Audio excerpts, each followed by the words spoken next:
Buenos días a todos, muy buenos días tengan todos ustedes. A nombre de la zona 16, USAER 55, les damos la más cordial bienvenida a este ciclo de conferencias del Día Mundial de la Concienciación sobre el Autismo, que estaremos desarrollando los días 14, 15 y 16 de abril por las plataformas Zoom y Facebook Live. Con diferentes conferencistas que nos compartirán temas de gran interés tanto para maestros, padres de familia y alumnos. Recordemos que el pasado 2 de abril se celebró el Día Mundial de la Concienciación sobre el Autismo, decretado por las Naciones Unidas con el objetivo muy claro de mejorar la calidad de vida de la población que presenta esta condición. Nos invitan a que como sociedad identifiquemos y trabajemos en las barreras que limitan el aprendizaje y la participación, tanto en el ámbito escolar como en la sociedad, y así poderles ofrecer una mejor calidad de vida. Actualmente, en la USAER 55, zona 16, realizamos un trabajo de asesoría, acompañamiento,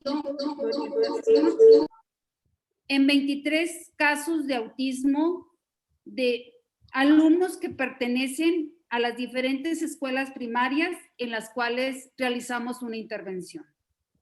Bienvenidos a este ciclo de conferencias. Buenos días y bienvenidos nuevamente. Buenos días. Reconocemos la participación y asistencia de nuestra supervisora, la maestra Blanca Estela Colunga Cavazos, de directivos y docentes de la USAER de la zona 16, así como la colaboración de la directora de la USAER 55, la maestra Magdalena Ocañas Gómez. Por otra parte, agradecemos la colaboración y el apoyo para hacer posible de este evento de los directivos de las escuelas atendidas por la USAER 55. La maestra Sarisnova Barradas, de la Escuela Primaria Margarita Maza de Juárez. La maestra Nelda Villarreal, de la Escuela José Gorostiza Alcalá. La directora de la primaria Jonás García, la maestra Leonor Guzmán, así como la presencia de la maestra Guadalupe Orozco, de la Escuela Juana Inés de la Cruz, de la maestra Leticia Garza, de la Escuela Alberto Garza González, y la presencia del director José María Vázquez, de la Escuela Antonio Caso, y los docentes presentes. La belleza del universo no es solo la unidad de la variedad, sino también la diversidad de la unidad. Humberto Eco. El trastorno del espectro autista, el TEA, es una afección neurológica y de desarrollo que comienza en la niñez y dura toda la vida. Afecta cómo una persona se comporta, interactúa, se comunica y aprende. Es por esto que como comunidad escolar nos tenemos que comprometer en brindar las condiciones adecuadas para que los alumnos y alumnas que presenten esta condición tengan las mismas oportunidades que todos dentro de una escuela inclusiva. El propósito de la educación inclusiva es permitir que los docentes y los estudiantes se sientan cómodos ante la diversidad y lo perciban no como un problema, sino como un desafío y una oportunidad para enriquecer el entorno de aprendizaje. Cada vez somos más los docentes interesados y comprometidos en brindar una enseñanza para todos, donde el alumno se convierte en el centro de aprendizaje. Es por eso que el día de hoy nos acompaña la maestra Mayela Zaira Méndez Bustos. Ella es asesora técnico-pedagógico por promoción de la zona 16 de educación especial para impartirnos el tema de atención ante la diversidad. La maestra Mayela cuenta con una maestría en educación inclusiva y es actualmente catedrática de la Escuela Normal de Especialización Humberto Ramos Lozano, con 30 años de experiencia educativa. Se ha desempeñado como maestra frente a grupo en los 3 niveles de educación. Se ha desempeñado como maestra, como nivel medio superior, básica y nivel superior, tanto el sistema particular como el sistema oficial. También se ha desempeñado funciones como docentes de apoyo de nivel USAER. Ha trabajado en grupos vulnerables a través del DIF en diferentes municipios del estado. Ha diseñado, ha implementado programas de atención para niños con discapacidad y es colaboradora Ceneval en distintos procesos evaluativos. Bienvenida, maestra, y agradecemos su participación.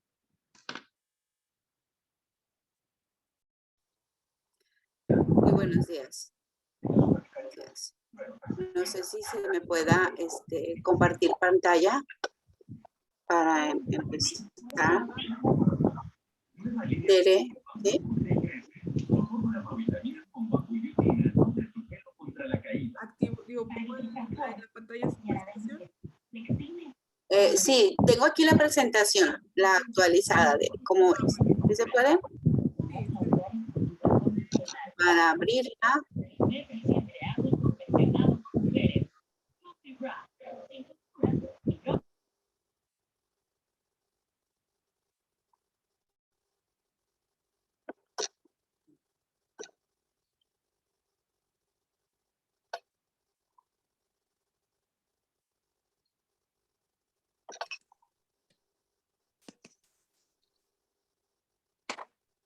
¿Sí se ve? No, maestra, aún no se ve. A ver, vamos a ver. Si me da la opción de, si me comparte pantalla. A ver, ahí. Ahí. Ya. Listo. Bueno, muy buenos días. Yo creo que estamos entre colegas y el tema que vamos a compartir, pues es un tema de actualidad, ¿no? Es un tema que se habla mucho y vamos a tratar de aterrizarlo al aula. Vamos a llegar desde la parte por qué tenemos que atender la diversidad colaborativamente entre docentes. Entonces me voy a situar pues como una maestra frente a grupo que tiene el desafío de reconocer e identificar esta diversidad que siempre ha estado ahí presente y que tenemos que atender y hacer avanzar en el desarrollo integral de la persona, ¿no? La parte que nos toca en el campo educativo, por así mencionarlo. Entonces, esperemos que lo que nos llevemos sean ideas centrales y sean también orientaciones puntuales sobre cómo trabajar en colaboración y cómo favorecer el aprendizaje permanente en nuestros niños de todo el nivel básico. Y entonces vamos a empezar, si me lo permiten, cambiar un poquito el modo para que ustedes tengan mayor visión. Pues es un reto permanente en la escuela, aunque al final en las otras conferencias vamos a aterrizar específicamente en el espectro autista, pues vamos a ver que la maestra de grupo, el maestro de grupo, atiende a una diversidad de estilos de niños de aprendizaje. ¿Por qué tenemos que atender a todos? ¿Por qué tenemos que prepararnos? Bueno, hay un sustento a nivel internacional y nacional que le da a la escuela todo un marco de trabajo y le dice, ¿estás bien? Si me escuchas, ¿por qué tenemos que atender la diversidad? Y también te voy a decir cómo hacerlo, de qué manera llegar a todos los niños, porque es nuestra obligación, ¿sí? Desde el plano internacional tenemos a la UNESCO. México firma como país compromisos referentes a la educación. UNESCO empieza a investigar, a programar, no solamente el por qué tienes que educar, sino el cómo. Y también te da un presupuesto para ellos. Entonces, en ese sentido, México, como los 196 países que forman parte de la ONU y que firma estos tratados, pues entonces empieza a tomar acciones y a tomar estas referencias internacionales que en materia de investigación educativa señala la UNESCO. Y todo este proceso que viene de mucho tiempo atrás, bueno, pues actualmente produce documentos en base a alcanzar los objetivos de desarrollo sostenible para el 2030. Entre los que destaca el objetivo número 4, que tiene que ver con la educación. A partir de ahí, UNESCO, con sus colaboradores, entre ellos Tony Wood y Mel Anscombe, los principales expertos en la materia, como muchos más, pero ellos presentan la Guía para la Educación Inclusiva, y otro documento también generado por la UNESCO muy interesante que nos aporta un marco referencial sobre lo importante de la educación y plantea la educación desde un nuevo ángulo de perspectiva y nos dice, la educación es un bien común. Y al ser común quiere decir entonces que todos los niños y niñas del planeta tienen derecho a la educación como tienen derecho a la alimentación. Eso pues nos abre un mundo de obligaciones y de retos, ¿sí? No es un bien nada más para unos cuantos, tiene que ser para todos. En ese sentido, estos documentos, estos objetivos en el plano internacional, pues nuestro país, como los demás países que forman parte de la UNESCO en materia de educación, empiezan a generar las leyes que después se traducen en programas, en normas, en manuales, en documentos que debemos aterrizar en las escuelas, que debemos aterrizar en nuestra práctica educativa. Estos pueden ir cambiando, se pueden ir ajustando con el tiempo, pero tienen que estar vinculados con las principales orientaciones que se marcan a nivel internacional. Por eso es que tenemos visitas, por eso es que se hacen reportes a nivel regional en la UNESCO sobre cómo vamos en esos objetivos de desarrollo sostenible en cuanto a educación. Cómo vamos en los países, de qué manera están implementando las declaraciones que se dan y que todos firman y por las cuales se recibe un presupuesto. En ese sentido, México tiene su Ley General de Educación y después de esa Ley General de Educación se desprende el plan y programas nacionales y después de ese plan y programas, todos los manuales que los maestros pues hacemos uso en nuestras capacitaciones, pero hay uno muy importante aquí, quise traer a la plática con ustedes las normas específicas de control escolar que bastante nos aclaran en cuanto a los protocolos, las formas de atención y hasta nos brindan los anexos, los formatos, la forma de atender y de abrir la escuela para todos. ¿Sí?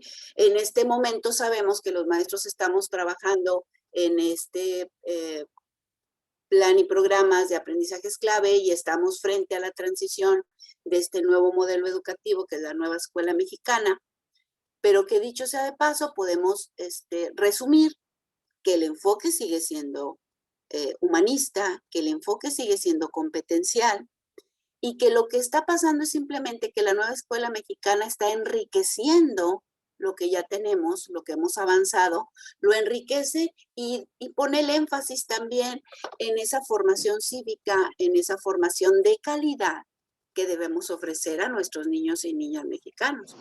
Y al referirme a educación de calidad significa que debemos cumplir y hacer cumplir el objetivo de decir, todos aprenden, todos acceden, aprenden y logran aprendizajes en este ámbito educativo. Todos los niños. Y ahí van incluidos los que ustedes estén pensando, el niño que no pone atención, el niño extraedad, el niño con una discapacidad, vamos todos. Tenemos que asegurar y ser garantes de su acceso, de su permanencia y de su aprendizaje. Pero no nos deja solos, no nos deja solos porque nos dan, como decíamos, esos manuales, esas orientaciones sobre cómo hacerlo. También están aquí algunos de los manuales. Está el libro nacional, que es de las orientaciones para los servicios que desde el personal de educación especial administrativamente dispuesto para ello, y los servicios de USAER, desde un enfoque de inclusión. Están ambos y ambos son vigentes. Y ahorita vamos a ver, bueno, ¿y por qué son vigentes? ¿No? Porque si vamos a un nuevo tipo de educación inclusiva, ¿por qué están los dos vigentes? Bueno, ahí tenemos los dos aspectos, los dos referentes que debemos ir aterrizando, el por qué tenemos que atender a la diversidad y cómo lo vamos a hacer. Y aquí quisiera detenerme un poco, bueno, ¿y por qué la UNESCO y todos estos aportes de expertos y esta guía para la inclusión me dice que debo atender a todos los niños a pesar de su condición y de su capacidad? Bueno, porque desde la década de los 90 se llamó la década del cerebro porque se generaron muchísimas investigaciones en cuanto al desarrollo del cerebro, en cuanto a la capacidad humana para aprender, y todas estas investigaciones han derivado en aplicaciones educativas, en cambiar perspectivas, en conocer más sobre cómo aprenden los niños. Y bueno, nos llevaría todo un curso a hablar de cuáles son estas neurociencias y cuál es su aporte. Pero en resumidas cuentas, lo que podemos tomar es que nos han aportado nuevas cosas sobre la estructura del cerebro y nos dice que disponemos de patrones de conexión para aprender. Pero fíjense en algo, hay factores ambientales y experiencias individuales por las cuales estos patrones de conexión pueden modificarse, pueden reforzarse o bien pueden debilitarse. Y aquí tenemos el primer sustento para decir, entonces, ¿qué pasa en la escuela? O sea, soy importante como contexto escolar, soy importante como contexto familiar, ¿sí? También la neurociencia nos ha dicho que existen en este desarrollo del cerebro periodos que llaman críticos. Ese desarrollo estructural con el que nacemos y funcional con el que nos desarrollamos requiere de experiencias. ¿Y quién va a generar esas experiencias? Los contextos. Y en uno de esos contextos estamos los maestros. Sin estas experiencias podemos provocar que ese número de neuronas dedicadas a una función, pues simplemente se pierdan, se dejen de utilizar y se dé lo que llaman el podado cerebral, es decir, lo que no utilizas en cierto tiempo, esas estructuras, esas conexiones, pues se recorta y se deja de usar, ¿no? Y la neurociencia también nos ha aportado algo muy importante sobre la capacidad para aprender. Y podemos describir cómo es que aprende el cerebro, cómo es que se apropia de la información, cómo es que entra la información desde todos los sentidos. Para resumir, que todo cerebro aprende. Y al decir todo, es todo. Maestra, el niño con síndrome de Down, el niño con autismo, todo cerebro aprende. Lo que tenemos que encontrar es la mejor forma para el acceso de esa información. Acuérdense que la primera forma de entrar es sensorial. Bueno, y si hay algún déficit en esa parte, pues tendrá otra manera de acceder a esa información o a esa experiencia. Esto nos da la pauta para proponer desde el plano internacional y nacional que todos los niños estén en la escuela y que todos los niños estén dentro del aula. El reto es, bueno, ya están dentro del aula, pero ya le di acceso, ahora cómo hago que permanezca en el aula y cómo hago que aprenda en el aula. Ese es el gran desafío para nosotros los maestros, para todos. Ahora tengo una diversidad. También tengo un compañero maestro al lado, también tengo un director, también tengo un maestro de apoyo, también tengo un maestro de educación física. Pero ¿qué implica trabajar la diversidad en las escuelas? Hay un cambio en cuanto a la forma en que tendríamos que estar trabajando. Y escuchamos mucho la palabra transforma la escuela. Hay autores que usan una palabra más fuerte, más radical. Hay que mutar la escuela. Hay que cambiarle el ADN a la escuela. Desde la parte conceptual, todos los conceptos que tenemos tienen que experimentar esa mutación de fondo porque todos esos niños tienen que aprender de 8 a 1 que están ahí. No me tengo que esperar a que venga mamá para que le ponga un trabajo extra. Tiene que ser en ese tiempo, en ese espacio, conmigo como maestra de grupo. Pero ahorita vamos a adelantarnos un poquito. Y tiene que haber esa mutación en la parte metodológica. Entonces aquí yo no estoy sola como maestra, ¿no? Muchas de nosotras que empezamos nuestra experiencia educativa, pues éramos muy buenas maestras, leíamos el programa, nos esforzábamos, pero nuestro trabajo era en solitario. Tomábamos decisiones en solitario, planeábamos solas, teníamos que entregar esa planeación en los lunes a las 7:30 de la mañana de toda la semana y te pasabas el fin de semana pensando en la mejor manera de exponer, de argumentar, de presentarle a los niños el trabajo y todo lo que van a hacer, pero no había ningún otro filtro, ninguna otra fuente de referencia, era un trabajo solitario, ¿no? Y pensabas para aquellos niños que los 5 sentidos estuvieran óptimos. Y tú eras el centro y el responsable de todo el proceso. Seguimos siéndolo. Solo que la parte de la forma en que vamos a atender esta diversidad ahora nos ofrece el pensar y considerar la colaboración con otros docentes, con el directivo y con los padres de familia para llevar a cabo ese acceso, esa permanencia y ese aprendizaje con nuestros alumnos. Nos propone esa mutación cambiar la forma de planear, considerar que puede ser a través de una planeación diversificada. Ya en un momento vamos a puntualizar a qué nos referimos con ese punto. Y cambiar y mutar a una actitud donde el maestro, siempre decimos, debes de tener altas expectativas, pero no es ser en un plano ilusorio estas altas expectativas, debemos trabajar por ellas, debemos partir de un punto de verdadero conocimiento de cada uno de nuestros alumnos. ¿Quiénes son? ¿En qué situación están? ¿Cómo es que aprenden? ¿Cuál es la mejor manera para presentarles el nuevo tema, el aprendizaje? ¿Y cuál va a ser mi intervención en los momentos en que él esté desempeñándose dentro de esa situación de aprendizaje en el aula, en su casa?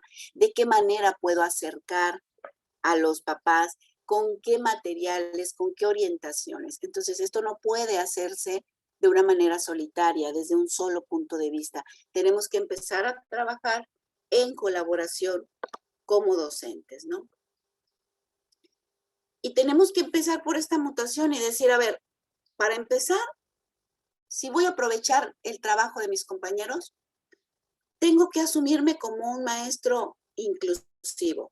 El maestro de apoyo no es el inclusivo, ni es el de deportes, ni soy yo la de grupo, somos todos.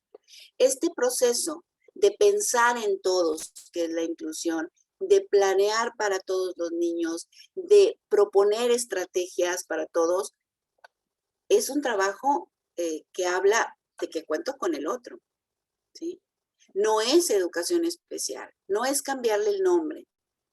¿Por qué? Porque en una escuela inclusiva existe colaboración, se habla de crear ambientes donde todos aprendan, donde el maestro es un guía, donde todos los niños están en el aula, donde hay principios de diseño universal, que también lo vamos a ver ahorita, donde mi alumno es el centro de ese proceso. Entonces, eso significa que lo voy a conocer, que voy a diagnosticar desde dónde voy a partir con él, pero también voy a llevar a ese alumno como persona al trabajo y a la socialización con otros, para que aprenda las formas y maneras de convivir juntos y ser un ciudadano del mundo. Es decir, trabajar en el aula, trabajar en la comunidad educativa para proyectarse hacia un mundo donde todos estamos conectados, ¿no? Y se habla desde la educación inclusiva en revisar las políticas, la cultura y la práctica educativa. No es una manera distinta de hacer las cosas, simplemente es todos estos documentos, todos estos protocolos que nos dan, los aterrizamos en esta revisión. Esta revisión tendrá que hacerse y esta reflexión desde la propia escuela. No podemos esperar que, vamos a ver que la autoridad nos diga cuántas escuelas van. No, tendremos que proponer esa reflexión, proponer ese avance, ese cambio a la inclusión como una tarea común de todos los docentes y padres y e involucramiento de los alumnos para generar esta nueva perspectiva, este nuevo marco donde vamos a convivir y vamos a aprender todos los niños y todas las niñas en esa escuela, porque tenemos que abandonar en un momento dado este entorno de educación especial, ¿no? Porque aquí el niño es el que se tiene que adaptar en la escuela. La escuela parte de un currículo central, se ponen objetivos muy altos, perdón, y tenemos que generar siempre un currículo alterno, ¿no? Terminamos con una planeación parchada, donde el maestro solo pensó en la forma en que la mayoría aprende, en los objetivos, en 2 o 3 maneras accesibles de presentar la información, y aquel niño que no cuenta aún con habilidades desarrolladas para participar, pues se queda a un lado. Y entonces generamos ciertas actividades que suplen de alguna manera lo que queremos, pero que no se pueden hacer dentro del aula, ¿sí? La educación especial es simplemente darle al niño, te doy lo que creo que necesitas para que avances y a ver hasta dónde avanzas. Ni siquiera sé si puedo evaluar lo que avances, porque no vas a llegar al objetivo que yo ya tengo aquí. Es decir, en educación especial hablamos de adecuaciones curriculares, en educación inclusiva hablamos de una planeación diversificada, donde podemos tener ajustes al final, que son pequeños. La educación inclusiva piensa en todos, piensa para todos, y al final hace algún ajuste. ¿Por qué? ¿De dónde se deriva el ajuste? Ahorita vamos a ver de dónde se deriva, porque la maestra tiene que hacer también ese diagnóstico, ¿no? Las expectativas en educación especial son muy bajas, en educación inclusiva son altas, y son altas, como decíamos, no por la ilusión, son altas porque yo hago un diagnóstico del grupo, hago un diagnóstico de los niños, me doy a la tarea de conocerlos, me doy a la tarea de conocer qué barreras están enfrentando, y asumo que esas barreras están fuera del contexto del niño, están en el contexto, y que esas barreras pueden ser de tipo metodológico, de tipo actitudinal, de tipo físico, pero las tengo que conocer. Y algo muy importante y central en educación inclusiva, si yo conozco al niño, me doy cuenta de que su cerebro aprende, y tengo que detectar de qué manera lo hace para poder facilitar y proponerle esos ajustes de los que estamos hablando, ¿sí? Las expectativas por eso son muy diferentes en estas dos perspectivas, ¿no? Ah, maestra, pero entonces de la noche a la mañana vamos a cambiar en la escuela. Claro que no. Tenemos que hacer una autorreflexión de la escuela. Es un proceso donde primero vamos a identificar en qué momento nos encontramos, porque habrá maestros que esto les quede muy claro y empiecen a generar cambios. Habrá otros que todavía dicen, a ver, no me queda claro, no tengo una claridad de los conceptos, ni de la forma en que lo voy a hacer, ni quién me va a apoyar. Entonces estoy en otro momento. Tenemos que partir en las escuelas del momento en el que estamos para entonces proponer los cambios y la forma en que los vamos a hacer, ¿sí? Esto no se trata de, por decreto, todos somos inclusivos. No. Más sin embargo, por decreto, porque me dan los materiales, porque me dan los enfoques, tendré que trabajar en mi centro escolar sobre esas áreas de oportunidad que tengo, ¿sí? ¿Cómo será ese proceso? Primero, como ya vimos ahorita, revisar esa política internacional y nacional, ¿sí? Para luego revisar en conjunto, en mi comunidad, el plan y programas vigentes. Que si estamos ahorita entre colegas, podemos darnos cuenta que ya desde tiempo atrás, los cambios desde el 93, 2004, 2006, el plan de estudios, 2011, va generando y proponiendo un enfoque sociocultural, de diálogo, un enfoque competencial que culmina con la propuesta del 2016, que se enriquece con la nueva escuela mexicana. Es decir, no se contraponen, se están enriqueciendo. de tal forma que plan y programas te dice todos los niños y te da estrategias para que todos ellos accedan y te da recursos sobre cómo hacerlo. Lo que tendríamos que hacer, bueno, es identificar de nuestra práctica educativa qué es lo que tenemos que adoptar y qué es lo que tendríamos que estar dejando atrás. Tendríamos que estar hablando de neurociencia. Tendríamos que estar poniéndonos al día en los aportes sobre cómo es que funciona el cerebro, cómo es que se dan los procesos de aprendizaje para tomar decisiones en lo educativo, ¿sí? Y terminamos por evaluar, y dicen, bueno, maestra, y así en concreto, ¿qué evaluamos? Las políticas, porque una parte es la internacional o nacional, pero y las políticas de la escuela, las que están ahí escritas y las que no están escritas y sí se llevan a cabo, ¿cómo andamos? ¿Cómo andamos en esa forma, en esos protocolos de acceder, de dar atención a los niños, a los papás, a nosotros como docentes? ¿Qué generamos? ¿Estamos generando espacios de diálogo? ¿Estamos generando espacios de cambio, de debate, de análisis?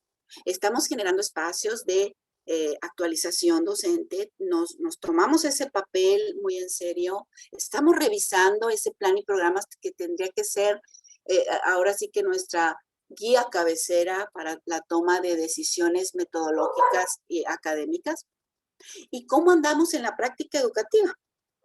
¿Cómo andamos en esa forma de trabajar entre docentes, de proponer situaciones de aprendizaje, de generar secuencias didácticas? ¿Cómo andamos en ese dominio metodológico? ¿Y qué cultura generamos, no? Entonces tendríamos que empezar por ahí.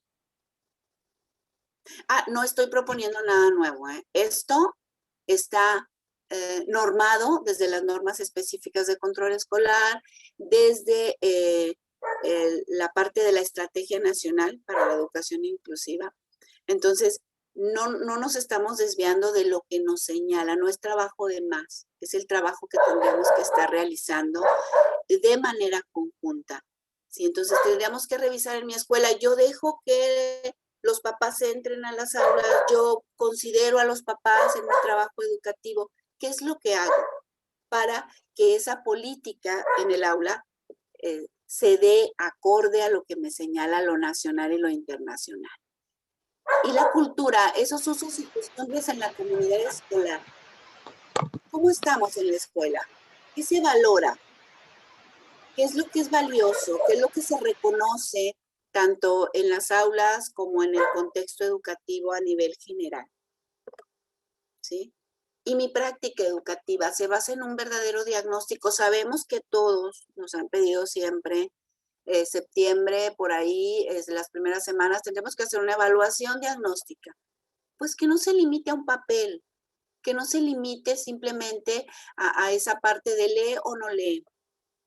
Tengo que diagnosticar a mi grupo que sabe, que maneja, que conoce, qué requiere, en qué nivel está, porque a partir de ese diagnóstico que yo haga como maestra de grupo, voy a generar una propuesta que es la planeación. Pero en ese diagnóstico es donde entramos también los demás docentes de la escuela, el directivo, el maestro de educación física, el de apoyo.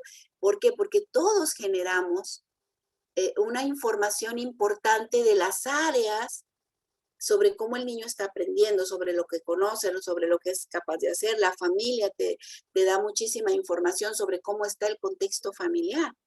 Y está bien especificado en el protocolo de atención de las normas específicas de control escolar. Y después se genera un manual donde Educación Especial y la SUSAER te decimos, bueno, ¿cómo colaboro contigo? Yo también tengo que conocer planes y programas. Y de este grupo, donde tú haces tu detección inicial, donde me dices que necesitas conocer más o profundizar más sobre tal o cual niño, es donde yo voy a generar contigo un mayor conocimiento y a lo mejor necesito o necesitamos entrevistas y entonces entra todo ese proceso evaluativo que hacemos los maestros de USAER y que tendremos que compartir contigo como maestro de grupo, porque tú eres el coordinador, tú eres el que está más tiempo con el niño de manera presencial, con los niños, con el aula, pero que nosotros tendríamos que estar detrás, apoyándote, colaborando, proponiendo, y también podemos entrar al aula para esa coenseñanza que se va a generar después de un conocimiento certero sobre qué tenemos en ese grupo, en qué nivel nos encontramos. Entonces tendríamos que estar hablando realmente de cambios en este gran proceso de diagnóstico. Tomar decisiones importantes, quién lo va a hacer, cómo lo va a hacer y sobre todo generar espacios de debate y de reflexión de todo el equipo multidisciplinario, que también vienen las normas específicas de control escolar, que somos todos los que estamos ahí en la escuela. Todos tenemos el compromiso, todos tenemos la habilidad. A partir de nuestra preparación profesional es que vamos a aportar lo que cada uno nos corresponde, con el objetivo principal de que los niños accedan a los aprendizajes. Tendremos que hablar de una nueva forma de planear. Tendremos que hablar de las estrategias de atención y de organización. A la par y sin que se quede atrás, ¿cómo vamos a evaluar? Si yo planeo la actividad, planeo también la evaluación. Considero que espero de los niños. Y genero un trabajo en colaboración con otros docentes y también tendríamos que agregar aquí con los padres. Es momento de que nuestra práctica educativa le dé paso a una participación más activa, basada en la información a los padres de familia. La pandemia nos ha enseñado que ellos también pueden sumarse a la parte académica siempre y cuando estén apoyados y orientados por nosotros, ¿no? Ese trabajo tiene que darse. ¿Por qué? Porque está a la disposición, pero a los papás no tienen por qué saberlo todo. Entonces necesitamos también generar ese liderazgo para provocar la colaboración cada vez más segura, más certera de los papás desde el contexto escolar. ¿Sí? Y tenemos todos estos materiales. No estamos proponiendo nada fuera de lo que la norma y las indicaciones nacionales e internacionales nos indiquen. Es seguir, al maestro le piden, a la escuela le piden, a ver, ¿cómo va ese programa escolar de mejora continua? Bueno, ese programa escolar de mejora continua trae detrás de él toda esta parte del diagnóstico y todos estos materiales van inmersos en ese programa escolar. Esas decisiones que ya tenemos en el programa tienen que tener este fundamento. Miren, incluye aquí esta parte, llegó a las escuelas, ustedes saben, en su momento llegan los materiales y llegan aprendizajes clave para la educación integral.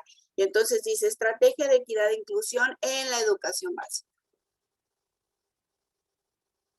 Bueno, pues no es más que un retomar de lo que Tony Wood y Mela Escom nos dan en la guía para la educación inclusiva.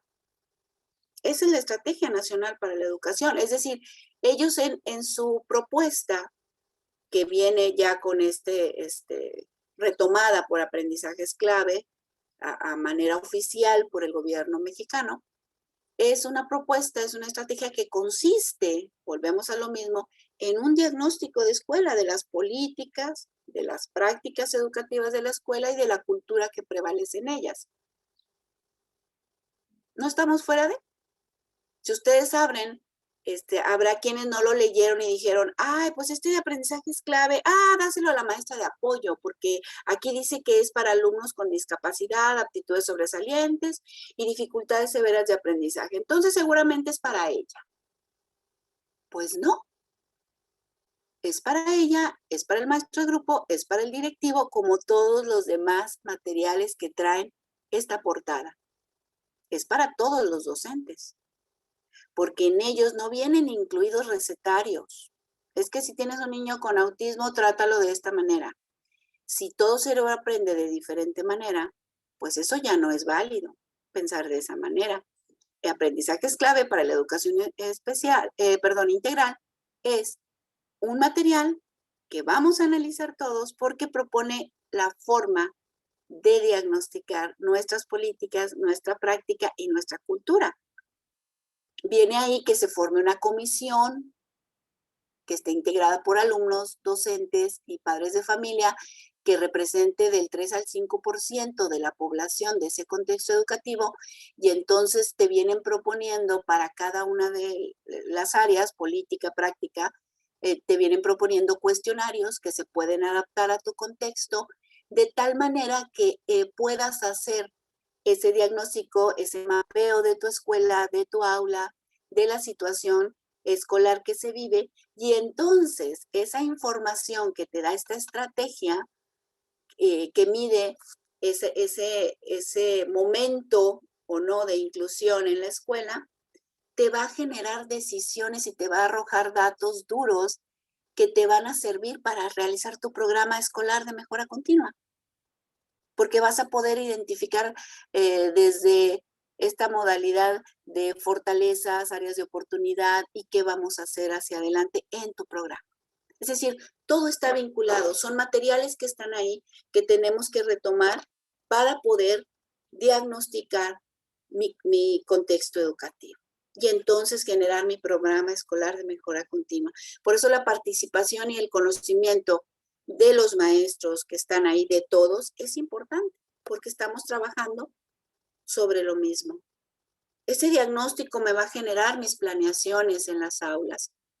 ¿Y qué voy a diagnosticar en las aulas? O sea, aparte, ya que llego a la práctica, hay un apartado donde tengo que saber sobre mis alumnos. ¿Qué conocimientos, qué habilidades y qué actitudes presentan mis alumnas? Pero en un trabajo colaborativo.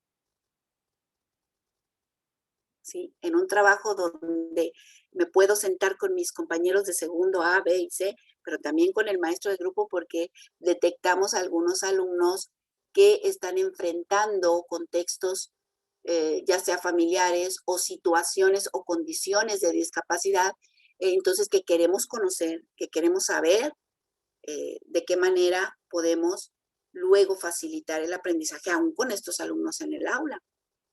Entonces, la colaboración es esencial. Y hablando de planeación, entonces, que es a donde queremos llegar y queremos aterrizarlo, bueno, ¿y cómo planeo, maestra, para atender? Hemos escuchado hablar muchas veces del DUA, ¿no? Es que vas a diseñar, ahorita no vamos a hablar de, creo que hemos escuchado muchísimo de dónde salió el DUA, que nació en el plano de la arquitectura, que se buscaba que todo el mundo tuviera acceso a los edificios, etcétera, y que se trae y se retoma para el plano educativo. Son principios, es decir, son principios, son 3 grandes principios que luego se derivan en pautas, en cosas que tenemos que tener muy presentes al planear. O sea, un principio es ¿qué no debo olvidar cuando estoy planeando? ¿Sí?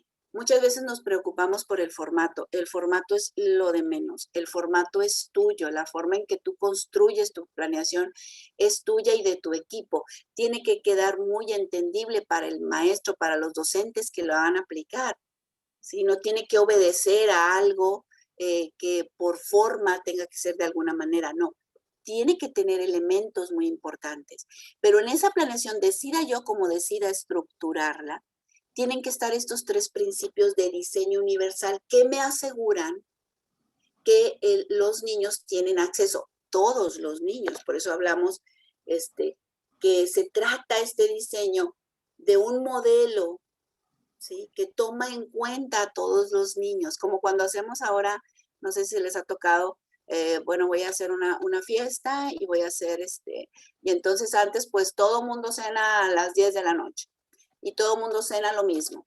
Y pues hoy vemos que no, que ya vas al evento y dices, mira, tengo invitados que no cenan a las 10, tienen que cenar a las 7, y tengo invitados que son veganos y otros vegetarianos, y entonces vas ahora y te dan un sinfín de variedad, porque tú estás pensando en todos tus invitados. Bueno, pues el diseño universal te invita a pensar en todos tus alumnos, pero a pensar con conocimiento. ¿Qué están enfrentando ellos para acceder al tema, al aprendizaje que tú vas a proponer?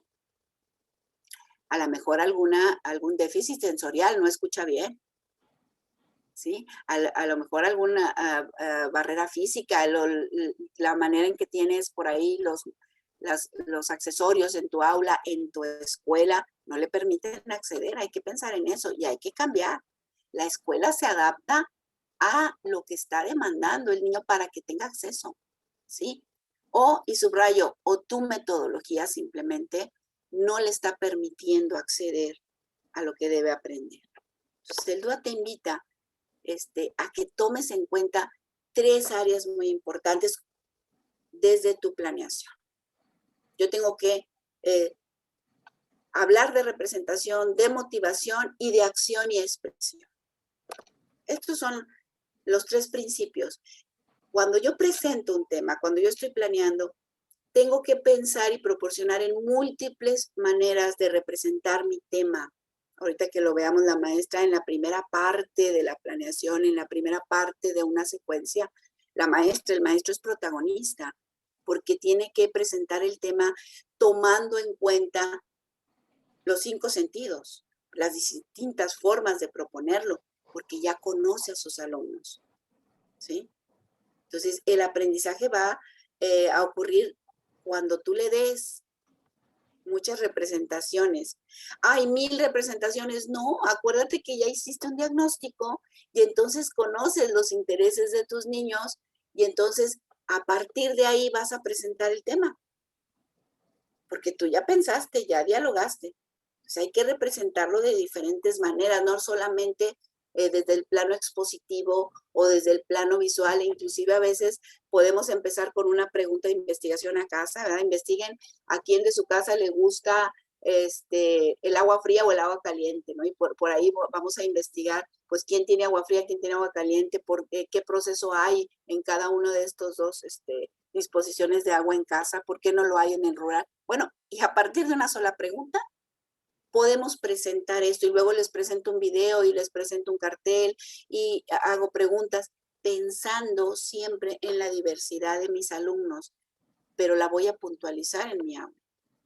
Otro principio del DUA que vamos a tomar en cuenta siempre es que el niño, cuando esté en la segunda parte de mi secuencia de mi actividad, que es esa parte de desarrollo donde ellos son los protagonistas, pues tenga la forma de aproximarse a la tarea de diferentes maneras, de diferentes formas, pensando en él y pensando en ir eliminando las barreras que se puedan presentar, ya sea que tenga una condición de parálisis, ya sea que yo no dispuse bien de materiales, ya sea que tenga que usar un tablero de comunicación alternativo, de tipo aumentativo con algunos niños, ya sea que tenga que preparar una secuencia de instrucciones de manera visual para niños con discapacidad auditiva. Tengo que pensar en las múltiples formas en que él me puede dar en la parte de desarrollo de las actividades el trabajo. No me tengo que solamente cuadrar a una sola forma. Es que el trabajo era así, señora, y pues si no me lo entregó, no hay manera de que se haga, así se pidió. Pues no, ¿sí? Si yo le pido al niño una silla, pues la única manera en que él me puede decir algo sobre la silla es dibujando, otro va a ser hablando, otro va a ser construyendo la silla y explicándola. Tengo que permitir ya desde la planeación y considerar esas múltiples formas de acción y de representación que tengan los niños. Otro principio que no debo olvidar es cómo implicar a los niños. Los intereses, la parte del componente emocional, que sabemos que nos están hablando mucho de la parte socioemocional. Bueno, ¿qué les interesa a mis alumnos? ¿Qué no les interesa? ¿Cuáles son esos factores neurobiológicos, culturales que están en juego en mi aula? Porque no es lo mismo un ambiente urbano, un ambiente rural, semiurbano, no es lo mismo interés, no es el mismo contexto. Entonces tengo que trabajar en eso, tengo que conocerlos para hacer que mi propuesta, mi sugerencia de trabajo funcione en ese momento. Entonces, desde estos 3 grandes principios, luego el DUA nos genera ciertas pautas para trabajar cada principio, ¿sí? Esto es lo que yo tengo que estar debatiendo con mis compañeros, con mis maestros, con mis colegas para poder planear. Entonces, cuando ya planeo, me puedo ir a la parte de estrategias. ¿Por qué me hablan tanto de trabajar por proyectos? ¿Por qué se habla hoy de aprendizaje dialógico, aprendizaje situado, aprendizaje personalizado? Bueno, cada una de estas estrategias lo que hace es voltea a ver al alumno y trata de buscar la mejor estrategia para que llegue al aprendizaje esperado, a lo mejor en un distinto nivel que te están proponiendo. Porque nuestro trabajo al fin de cuentas es, por un lado, conocer al niño, conocer su contexto, conocer sus condiciones y las barreras que enfrenta, pero conocerlas para hacer algo pedagógicamente, académicamente hablando, para que llegue a los aprendizajes esperados. Ese es nuestro trabajo. Tenemos ahora sí que toda esa estructura internacional, nacional, manuales, plan y programas que nos hablan de esto. Nos dicen el cómo, ¿sí? Entonces, esa planeación, vamos entrando ahora sí a la parte central que les queremos compartir. Vamos a puntualizar, porque siempre hablamos de planeación y de secuencias didácticas, ¿no? Cuando yo trabajo una actividad, nada más puntualizar. Acuérdense que el inicio de una actividad o de una secuencia es presentar el tema. No tiene que ser que cada sesión y cada día esté dándole inicio, ¿no? Sino que hablo de un tema en particular. Y el protagonista es el maestro o la maestra. ¿Sí? Y aquí tiene en cuenta los principios del DUA. En el desarrollo de la secuencia, el protagonista es el alumno. Y hay dos cosas que no debemos olvidar a partir de los principios del DUA.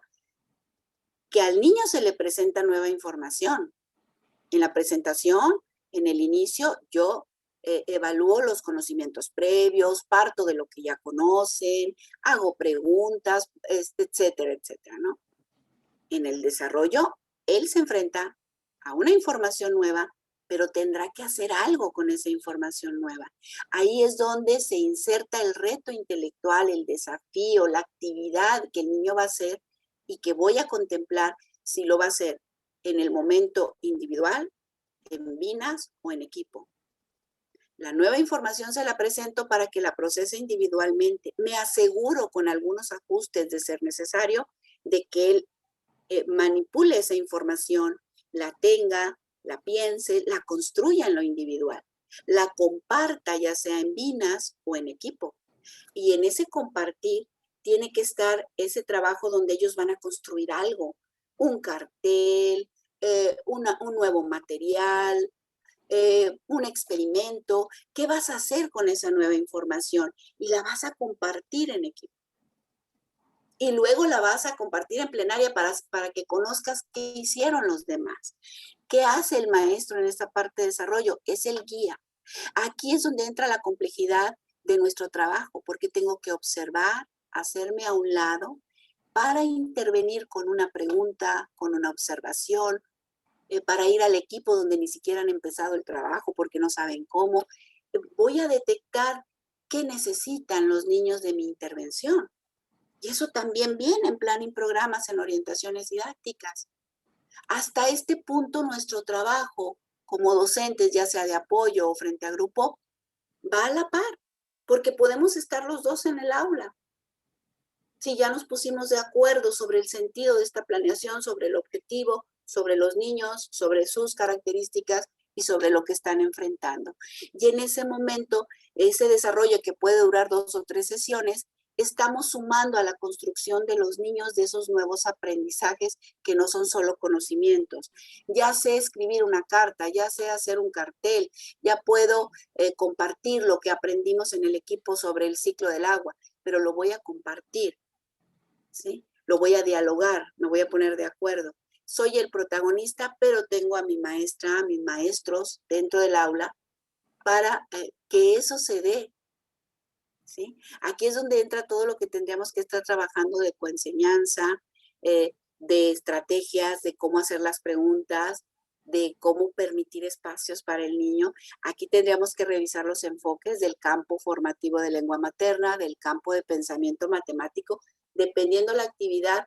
Bueno, ¿cuál es el enfoque que trabajo en matemáticas y en español? Pues aquí lo voy a hacer válido. Por eso es que ambos maestros tenemos que estar empapados de plan y programas también, ¿sí?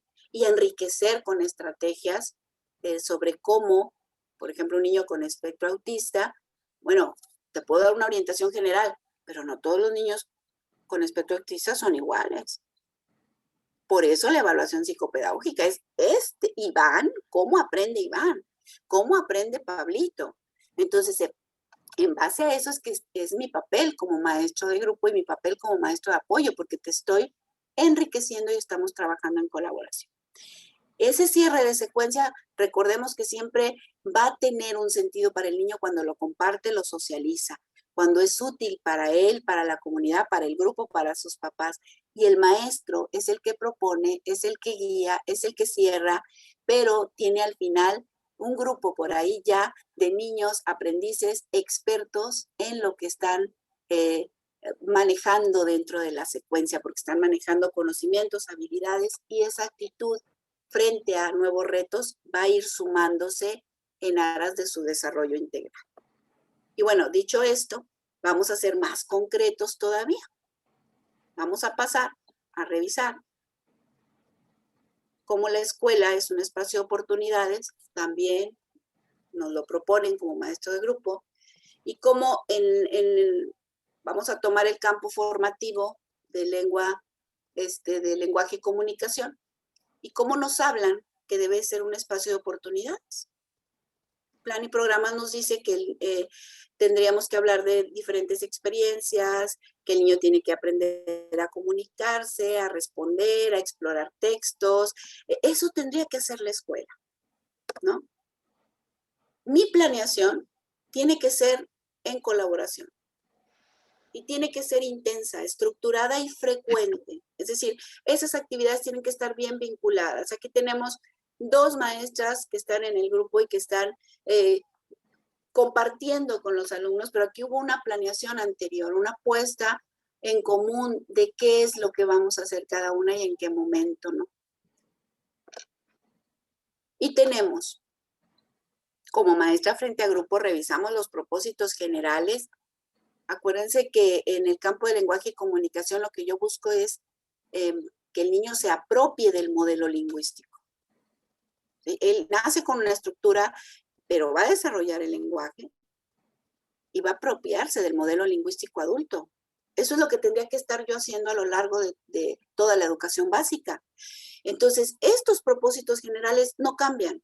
¿Qué busco? Que use el lenguaje, que lo use para comunicarse, para intercambiar ideas, para reflexionar sobre la forma correcta de usar su lenguaje, ya sea oral o escrito, para apreciar la diversidad cultural, que se dé cuenta que hay en su entorno niños que hablan otros idiomas, pero que también puede comunicarse y valorar lo que piensan, ¿sí? Que disfrute esa parte literaria de su lenguaje, que con el lenguaje genere mayor pensamiento y conocimiento y que valore la diversidad. Un ciudadano del mundo. O sea, estos propósitos generales no se cambian. No se cambian para ningún niño. Ninguno. Luego nos proponen, bueno, ¿y qué hago en preescolar? De acuerdo a la tabla del desarrollo, me dice que el niño, lo que quiero es, acuérdense que hay mucha expresión, por eso la oralidad es tan importante. Bueno, ¿cómo genero adquirir confianza para dialogar, para desarrollar el interés por leer? El interés, no que esté leyendo. El que lea, qué bueno, pero no es obligación en preescolar. Iniciarse en ese gusto. En preescolar la oralidad es importantísima. En primaria es la comprensión y trabajamos muchísimo sobre la comprensión, sobre la reflexión.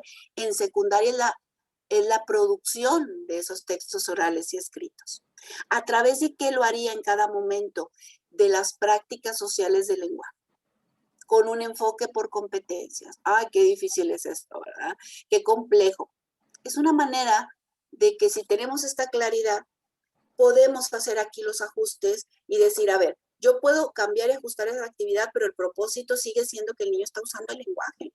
Sí, pero este niño no se expresa, no puede articular. Sí, pero puede usar tableros de comunicación, porque lo que quiero es que se comunique. ¿Sí? Aquí entra la flexibilidad, pero lo que yo nunca voy a olvidar, ni como maestra de grupo, ni como maestra de apoyo, ni como maestro de deportes, es mis propósitos.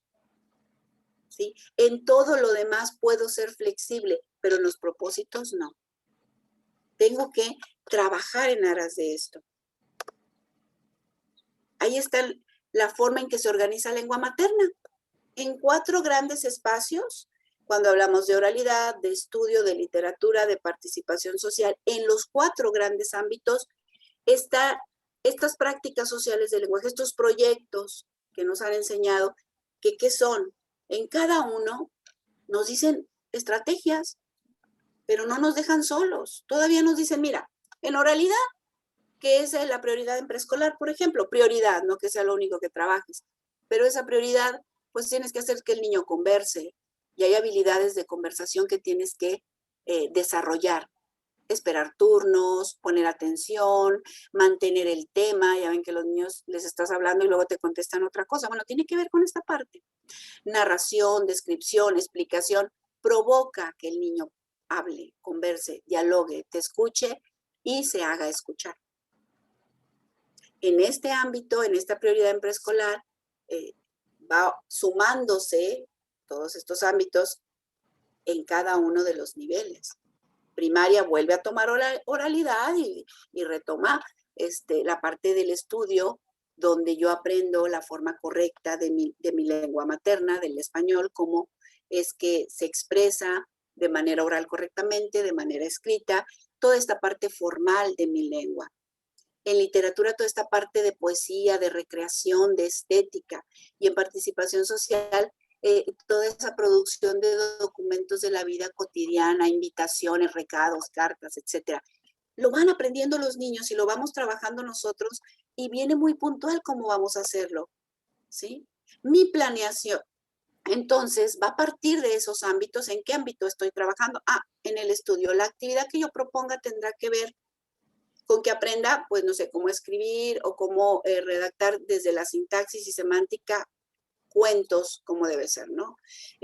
La práctica social, el proyecto, voy a estar trabajando sobre la comprensión de textos para adquirir nuevos conocimientos. Y en aprendizaje esperado, pues tengo que escoger siempre qué voy a hacer.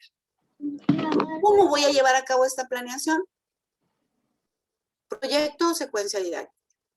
Que sabemos que dentro de esa planeación diversificada, pues el proyecto incluye precisamente esa parte, si me permiten,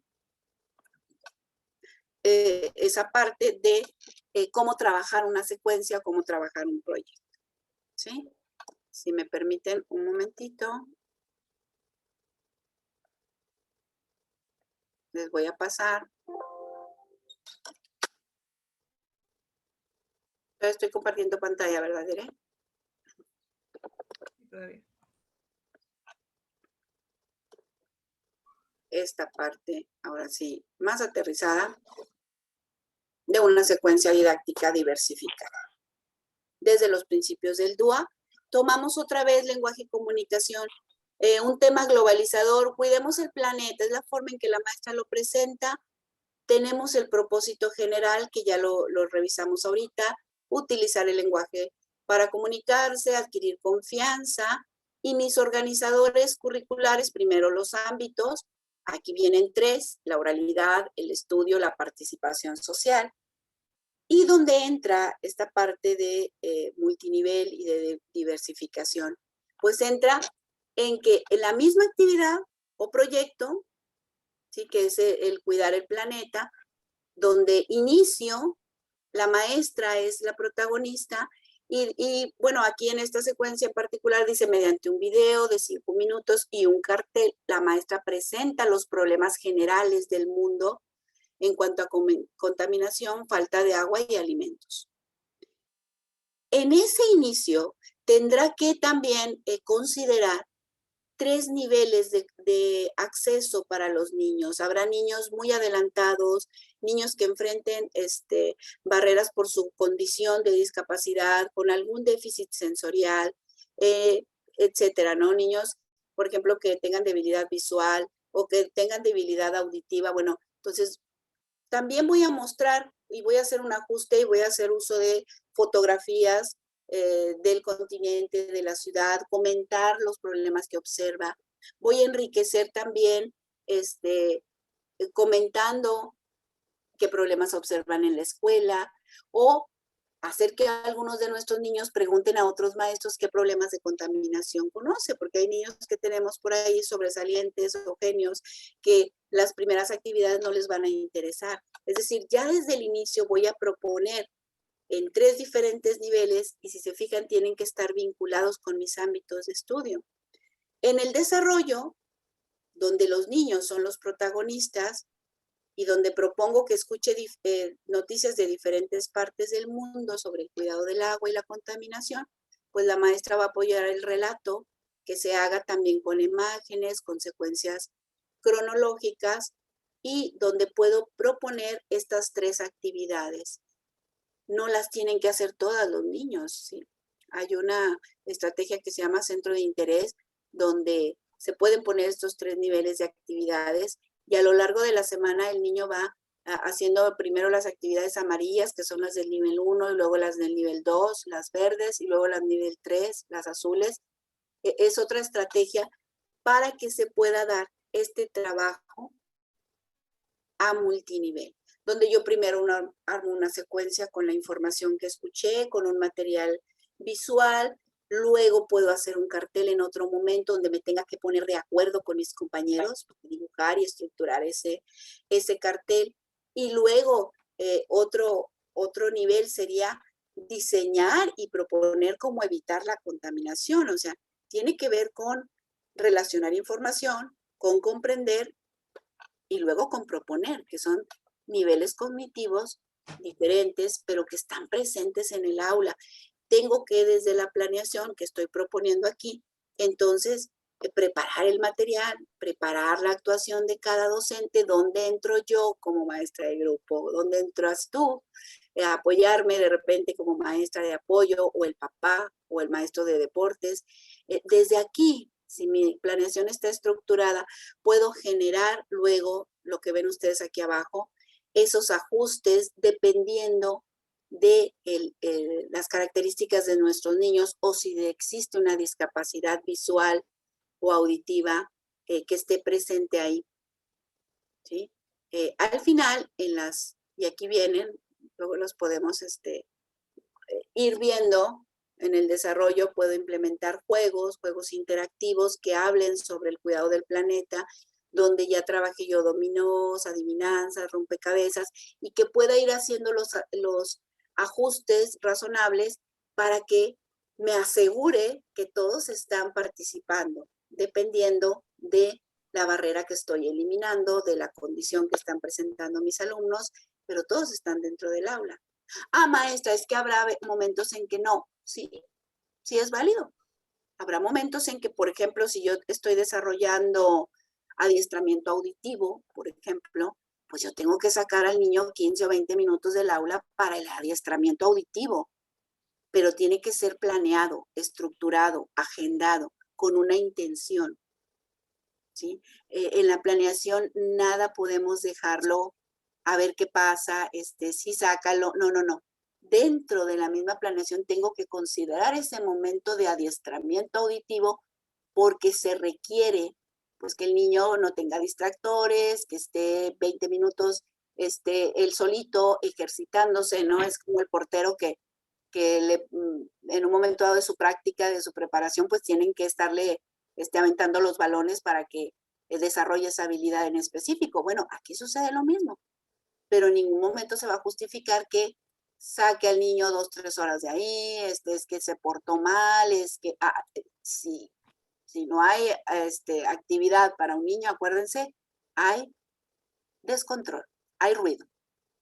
Una cosa es el trabajo en un aula y otra cosa es el ruido.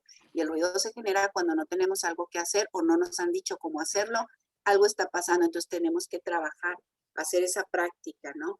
El cierre de la secuencia didáctica lo da el maestro. Es el guía o los maestros.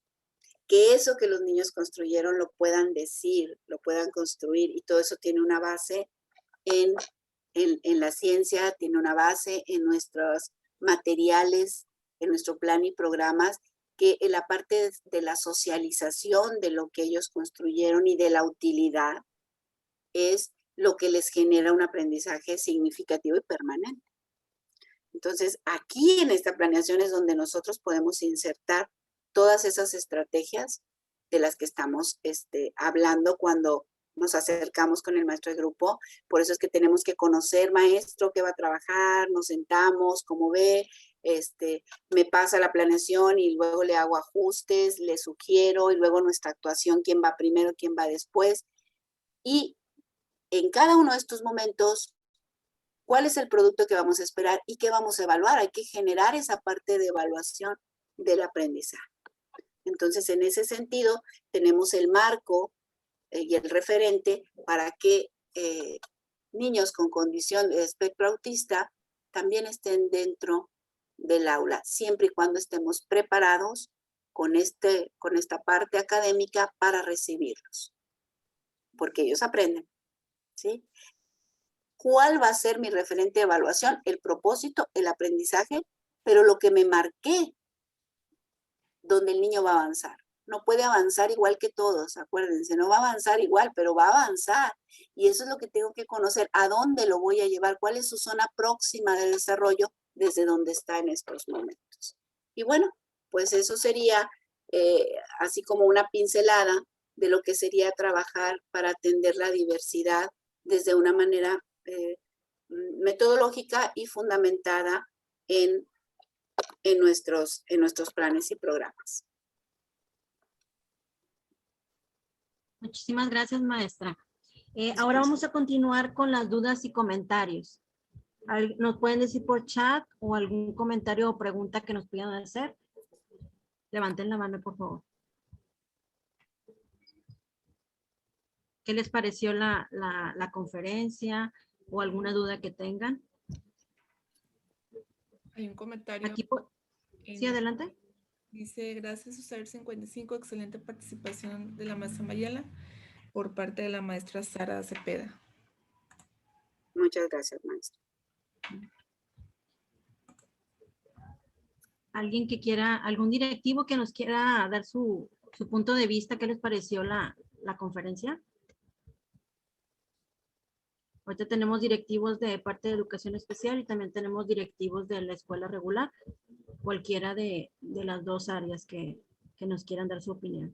Pues de forma muy especial, yo quisiera agradecer la participación, la valiosa participación de la maestra Mayela, por tan excelente aportación en favor de la inclusión, donde en esta mañana nos compartió toda esta serie de conceptos, de información, de experiencias. Creo que no hacen otra cosa más que sumar nuestra práctica, ¿verdad? El enriquecer lo que día con día realizamos en las escuelas. Agradezco de forma muy especial su valiosa participación. Yo creo que nos deja un gran aprendizaje y una gran mañana donde todos nos llevamos algo nuevo. Muchas gracias. Muchas gracias a ustedes por abrirnos el espacio. Estamos en constante disposición para apoyar y para apoyarnos, ¿no? Para que esto, creo que los niños valen la pena, tenemos un gran reto y es una parte muy importante, ¿no? Siempre digo que hay que pensar en los niños, hay que dialogar con los niños y hay que tener altas expectativas, pero bien fundamentadas, hacerlos llegar a esas expectativas. Muchas gracias por la invitación. Señora maestra Rosario, quiero agradecerle a la maestra Mayela su participación excelente, pues nos ayuda a revalorar nuestro trabajo y a ver los cambios que necesitamos hacer nosotros y con nuestro personal para beneficio de los alumnos que atendemos. Muchas gracias. La directora Sarisnova, ¿quiere hablar? Muchas gracias. Gracias pues a todos, el equipo de la USAER, a la maestra Magdalena Ocañas. Le agradecemos mucho este tipo de invitaciones. A la maestra Mayela Méndez, pues imagínense, estamos todos, yo, bueno, en lo personal, estoy muy contenta porque aprendes de lo mismo que ya teníamos ahí en el acervo. Bueno, pues que te lo diga otra persona. Con sus palabras, maestra Mayela, pues le agradecemos bastante. En la mañana del día de hoy nos reunimos algunos compañeros a estudiar y yo les mencionaba, no debe de haber un niño de 5. No puede ser posible que un niño, aunque tenga todas las características ahí complicadas, el niño aprende. El niño si está con nosotros en comunicación, el niño está aprendiendo. Y aún así, no esté con nosotros en comunicación y no logramos captarlo, cuando logremos captarlo, le ponemos una evaluación o lo escuchamos hablar o reaccionar a algo y lo podemos evaluar desde ese momento. Entonces, pues nada, me siento muy agradecida y pues nada, me vuelven a invitar a las próximas. Muchas gracias a todo el equipo. Muchas gracias, maestra. También tenemos en el chat unos comentarios del maestro Enrique. Dice, se compartirá la presentación para analizarla y compartirla. Nos está preguntando. Sí, claro que que la sí. comparta. Claro que sí. La maestra Araceli. La maestra Araceli nos dice, también quiere la presentación. Dice, y el formato de la planeación del DUA, por favor. Claro que sí. Si ese le sirve, por ahí empieza. Luego le hace los cambios que ella quiera. La maestra Cecilia nos dice, gracias maestra Mayela, excelente presentación. Muchas gracias, maestra. La maestra Carmen Cavazos, gracias, muy buena participación, maestra Mayela. Gracias. La maestra Adriana, excelente participación, nos servirá, es de gran ayuda. La maestra Mónica, felicidades maestra Mayela, excelente información. Gracias. La directora Nelda nos dice, excelente exposición, definió con precisión la función de cada miembro activo en el salón de clases. Sin duda la planeación y la evaluación son aspectos fundamentales en el quehacer docente. La inclusión es para todos, no catalogarse en los alumnos con barreras, ser influyentes con todos los que nos rodean. Felicidades. ¿Alguien más que quiera participar, ya sea por chat? Me gustaría comentarles, Enrique Ruiz de la USAER 228. Primero, felicidades a la maestra Mayela por toda la información. Y sí sería conveniente que nos compartieran la presentación porque por el escaso tiempo que tuvimos para compartirla, había otros compromisos y me parece muy interesante el tema. Claro que sí.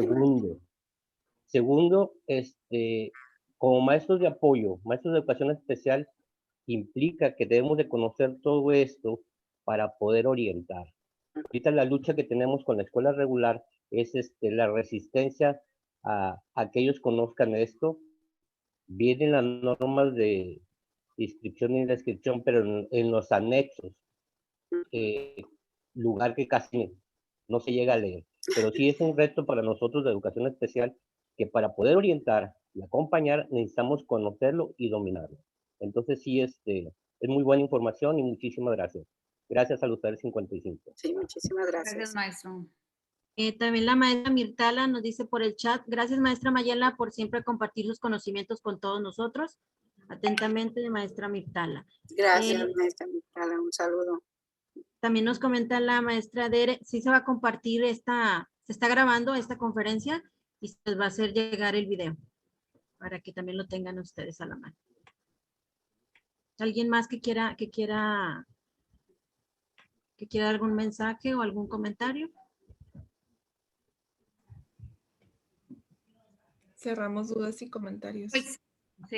Pues sin duda alguna, una mañana muy enriquecedora y de gran aprendizaje.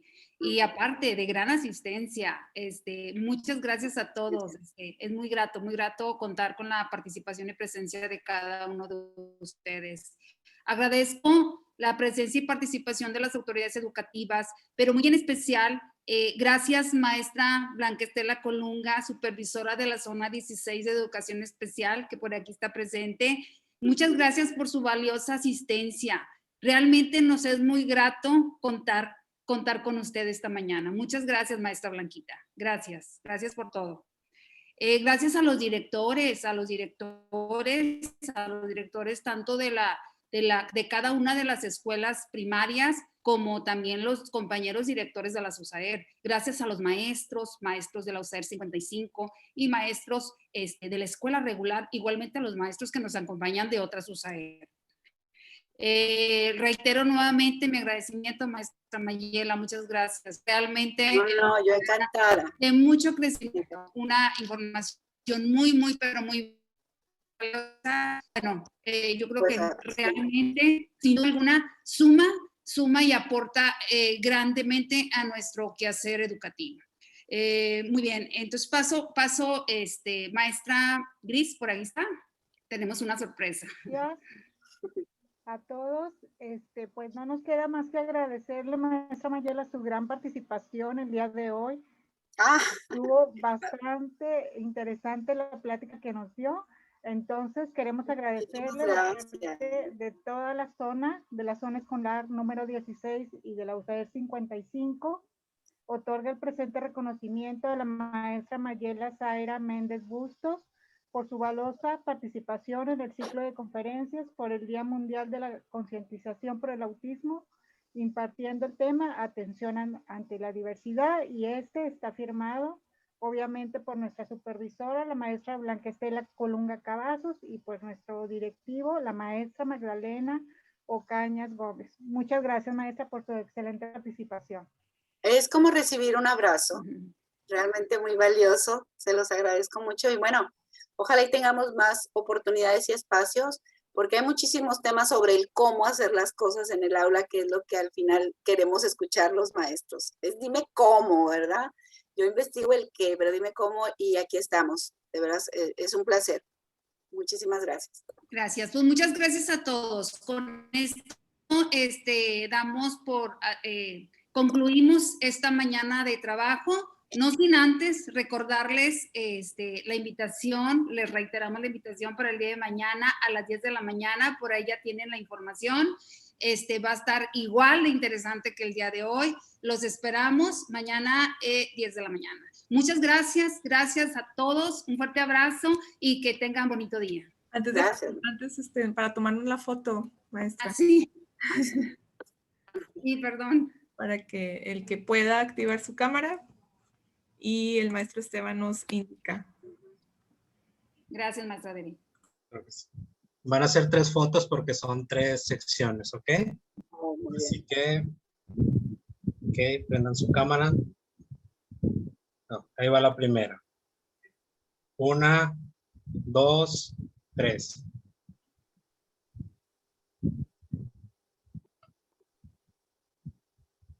Se está cargando. A ver, va la segunda. 1, 2, 3.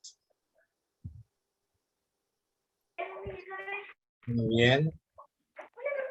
Y ya son todas. Son 2 solamente. Ok, bueno, muchas gracias. Muy bien, gracias a todos. Nos vemos el día de mañana. Que tengan bonito día.